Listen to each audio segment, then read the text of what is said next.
Lorsqu'on pense à un pays et à ce qu'il représente dans l'imaginaire collectif, il y a différentes choses qui viennent à l'esprit.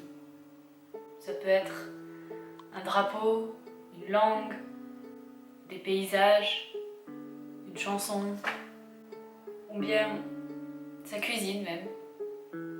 Nos habitudes alimentaires en disent bien plus qu'on ne le pense sur qui nous sommes en tant qu'individus mais aussi en tant que peuple. Quel que soit l'endroit d'où nous venons, qui que nous soyons au final, un repas peut nous ramener à nos origines, à d'où nous venons et qui nous sommes. En tant que Française immigrée en Corée, je n'ai fait qu'effleurer la surface bien sûr. Je n'ai ni assisté à un enterrement ni à un mariage. Je n'ai eu la chance de manger avec une famille coréenne que de très rares occasions. Mon expérience est incomplète et je pense que si je devais refaire cette vidéo dans quelques années, elle serait très différente.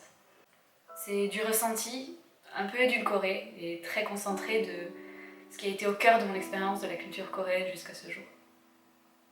La Corée, c'est la culture de l'instantané. On doit toujours tout avoir, tout de suite, c'est le pali-pali. On peut se faire livrer à n'importe quelle heure du jour et de la nuit, où qu'on soit, même si c'est Chuseok, même s'il est 3h du matin, même si on est dans un parc. On a des petits boutons sur la table pour appeler le serveur ou la serveuse, mais même sans ça, c'est tout à fait normal d'interpeller quelqu'un haut et fort, au milieu de la salle. Partout dans les cafés, il y a des petits machins qui vibrent pour nous dire que notre commande est prête et qu'on peut aller la chercher. En parlant de café, c'est d'ailleurs très étonnant cette culture, des cafés, du coffee shop. Ils sont tous plus tendance les uns que les autres et aucun ne tiendra vraiment très très longtemps, sauf peut-être si il se démarque vraiment des autres. Ils sont remplis d'étudiants avec leur 20e ice americano de la journée. Et puis il y a aussi les pionniers. On pourrait vivre dedans force de ramen instantané et de triangles de riz. Il faut toujours aller plus vite et être le meilleur avant tout le monde. Un repas au restaurant avec ses aînés, que ce soit à l'université ou dans son entreprise, ça se passe pas vraiment sans alcool. La cuisine coréenne, on l'imagine comme étant le kimchi, le bibimbap, coloré, épicé, équilibré. Mais c'est aussi le soju et tous les rituels qui l'accompagnent.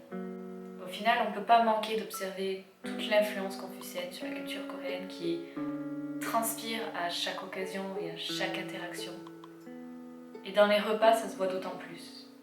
Pourtant, au-delà de la rigueur de ces conventions sociales qui font peur à certains, de toutes ces choses que nous autres occidentaux, on ne comprend pas toujours, il y a vraiment une chaleur humaine et une volonté de créer des liens.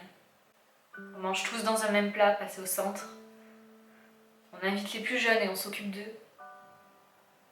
Au milieu de toute cette hâte, on s'accroche au rapport humain.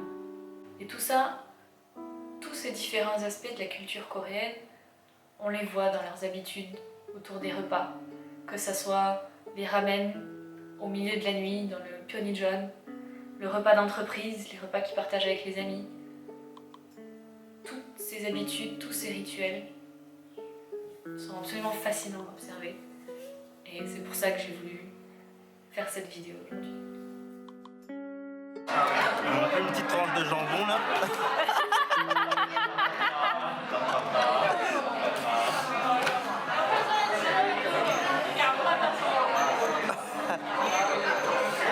Il est tellement bon.